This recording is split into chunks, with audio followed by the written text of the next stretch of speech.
service and courage. As young white patriots, we call on IBC to safeguard the will of the people, and we fellow patriots, comrades in the struggle, members of the press, and the great people of Kenya. We meet here today not merely as witnesses of history, but as makers of it. The young white patriots stand firm, loud, and clear. Kenya deserves better, and we are ready to deliver it. In the by-election, vacant seats across our country are more than political opportunities. They are a test of whether we can entrust leadership to men and women who embody integrity, service, and courage. As young white patriots, we call on IBC to safeguard the will of the people, and we commit ourselves to campaigning for leaders who represent hope, not hopelessness. We affirm our party leader, His Excellency Dr. Stephen Kalonzo Musyoka, and declare that the by-election must be a rehearsal of the greater victory of 2027. On the united opposition, Kenya is at a turning point. The cries of our mothers in the market, the youth on the streets, our farmers in the villages, and our hustlers in towns demand one thing: a united opposition that can rescue this nation. As young white patriots, we salute the ongoing discussions by our principals to form a strong, people-driven union. We urge them to move with speed to conclude the name and structure of this formation. The youth are ready to carry the banner, to be the engine, and to be the kind of this movement. On the youth inclusion, we will not accept tokenism. We are not flag girls in the political theater. The youth must be given space in the presidential secretariat, party leadership, and all the strategic organs. Our generation is not waiting for tomorrow. We are seizing today. The young white patriots are not asking politely. We are demanding our rightfully placed in the struggle for a just Kenya. On the contemporary issues, we cannot remain silent when the cost of living crushes our family, when education becomes unaffordable, when farmers are exploited, and when corruption robs us our future. We say enough is enough. Kenya deserves a government that listens, serves, and delivers. Wiper Patriotic Front stands ready to provide that leadership. On the dawn of a new chapter in the Wiper Patriotic Front, today we proudly announce that our beloved movement has heard the heartbeat of the people. On 10th of October, during the National Leadership Conference, the Wiper Democratic Movement will be reborn as Wiper Patriotic Front. This rebrand is not just about a name. It's about a renewed spirit, a sharper vision, a stronger commitment to our nation. It is about patriotism, integrity, and unity of purpose. As young Wiper Patriots, we are the face of this new dawn. We are the vibrancy, the fire, and the unstoppable wave that will sweep across this nation. In conclusion, we reaffirm our loyalty to the party leader, His Excellency Dr. Stephen Kalonzo Musyoka, and to the wider opposition family. We stand as a youth who will not be silenced, who will not be sidelined, and who will not be stopped. Kenya deserves better. The youth are ready. The Wiper Patriotic Front is here. The time for change is now. May God bless you all, and may God bless Kenya. Thank you. Maybe if there are any questions.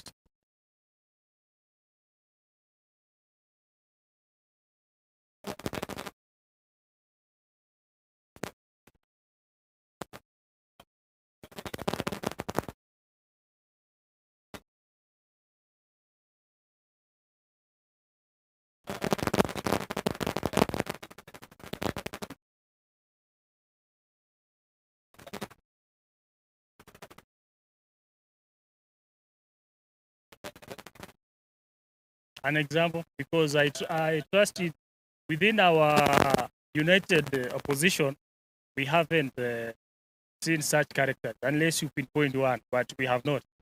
Or maybe, Chair, you have some.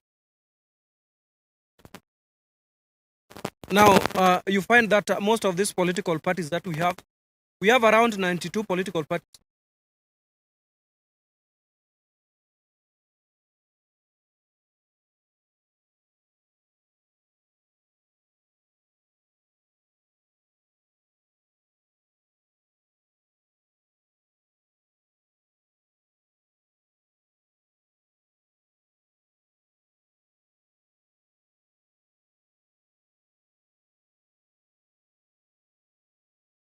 in terms of the appointment of the spokesperson of and the head of the presidential campaign team of the United Opposition, and also for now we call it United Opposition because we are soon going to rebrand and give it a better name. That is meant to calm the situation and also bring victory back in 2027. Or the words or the complaints which have been subjected by the deputy party leader of the DCP in terms of the appointment or the nomination of the Dr. Mukisa Kitui. From our end, we affirm that Mukisa Kitui is Dr. Mukisa Kitui. From our end, we affirm that Mukisa Kitui is best of the task. He has got the good network, and also he has got trace records of what he has done, and we entrust him with that position. And also the party leader for the DCP really affirmed that he has talked to his deputy, Cleophas Malala, and they have been in a position to harmonize the situation. So from our end, as the young Wiper Patriots, we support Dr. Mukisa Kitui to hold the position of the spokesperson. And also from there, just to inform you that we're inclusive as they are going to form part and parcel of the agenda for the 2027. Thank you. Yes.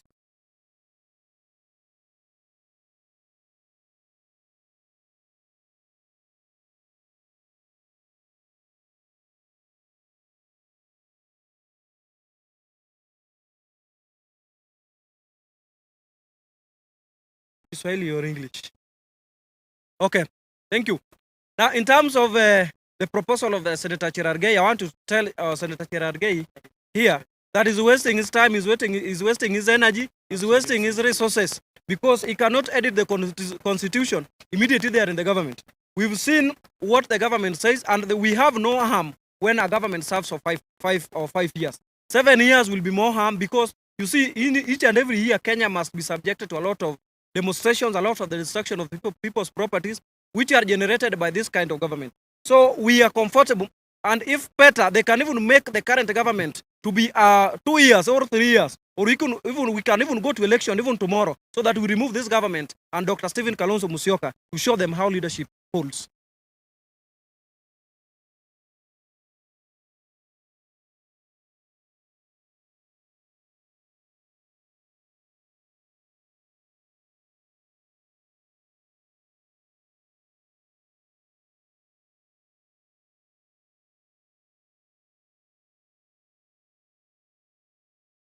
I think the best person who should retire is Didmas Barras.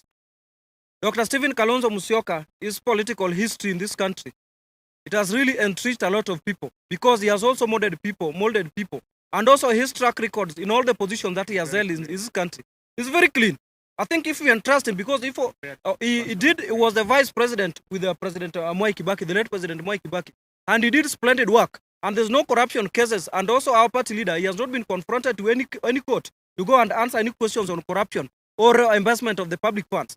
I think with that track record, we entrust him with Kenya, and also the Gen Zs. The Gen Zs are very included in this political party, and also in the United Opposition, because out of the things that have been happening in the country, including the first anniversary of the Gen Zs, as well as when we had the police brutality and the abuse of human rights, they came together as a united opposition. They stood with the families, they stood with the injured people.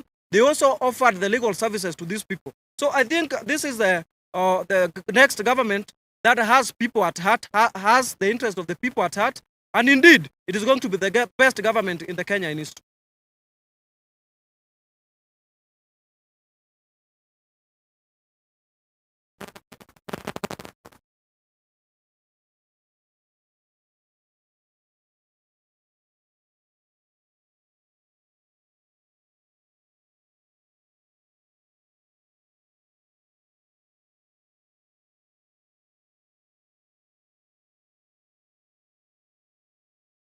I think those appointments and the committee that is in charge of looking at the compensation of those who are injured during or killed during the protests that we have in the country.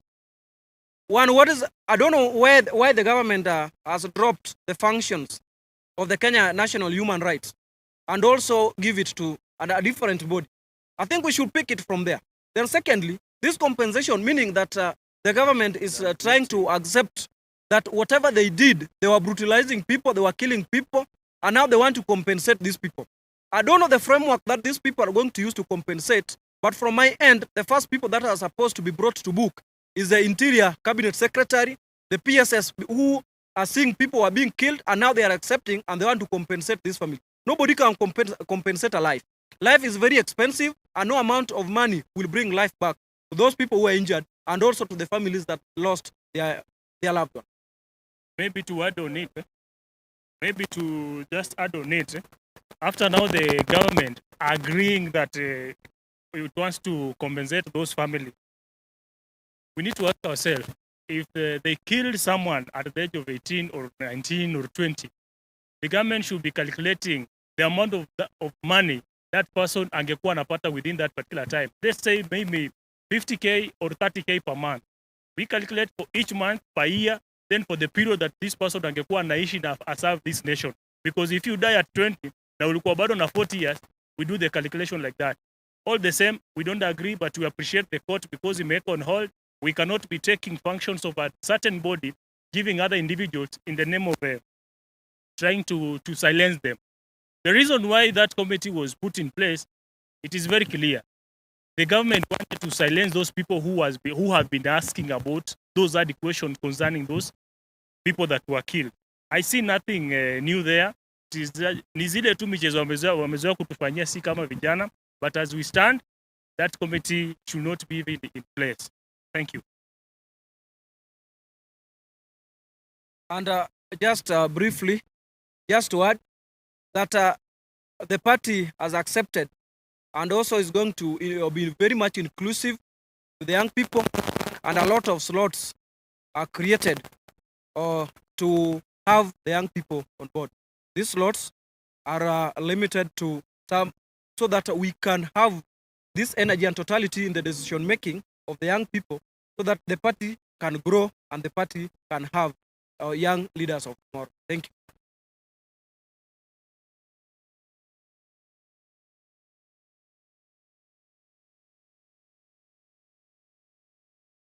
Sorry?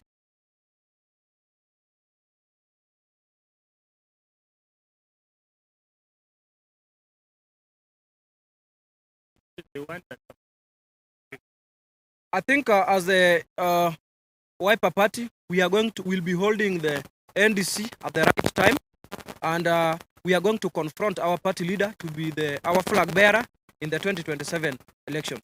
From there, because I know he has like-minded people, they will sit down. But as Wiper Party, as we talk today, our presidential candidate and the 6th president of the Republic of Kenya will be Dr. Stephen Kalonzo Musyoka. Thank you.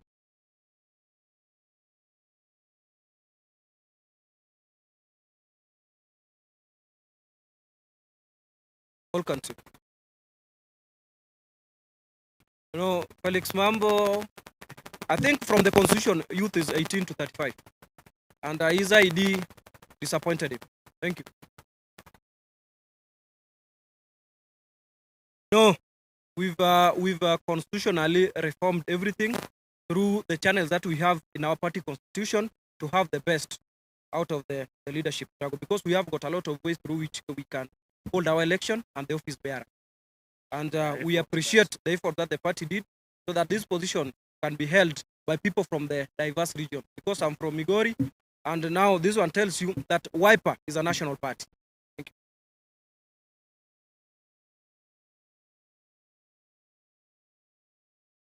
you. I think we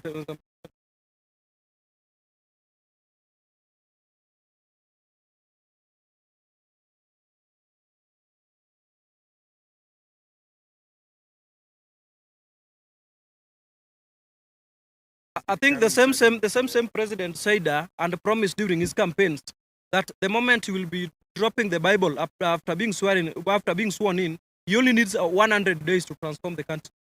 Today we celebrate and also in tears of his 3 years. So how many 100 days do we have in 3 years? A lot of them, and still people are really suffering. The living standard of Kenya is so high, and we also have the economic instability in the country. So I think even if we give him 7 years, there's nothing he will deliver. I think even elections should be held tomorrow, so that we bring Dr. Stephen Kalonzo Musyoka into the office.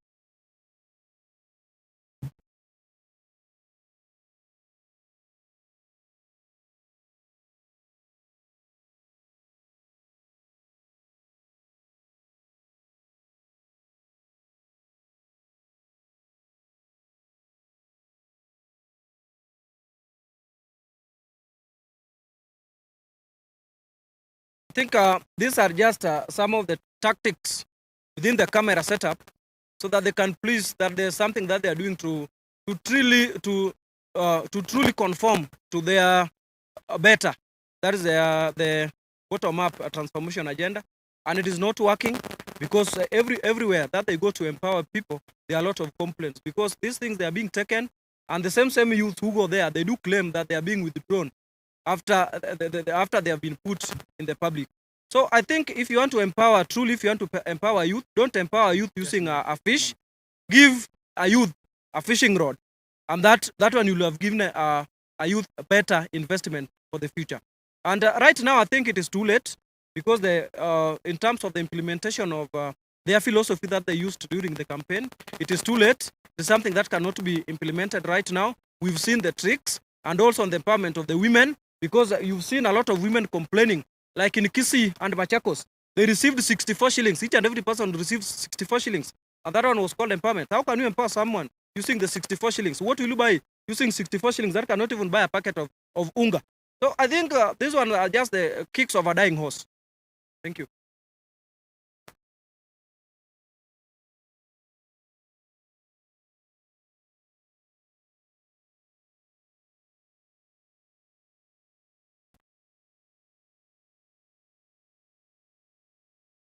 In fact, also in the party, we appreciate the organ of the university, and there exists university or comrades chapter, which is under the youth league, and also they do the recruitment in each and every university where they are, because we have our structures.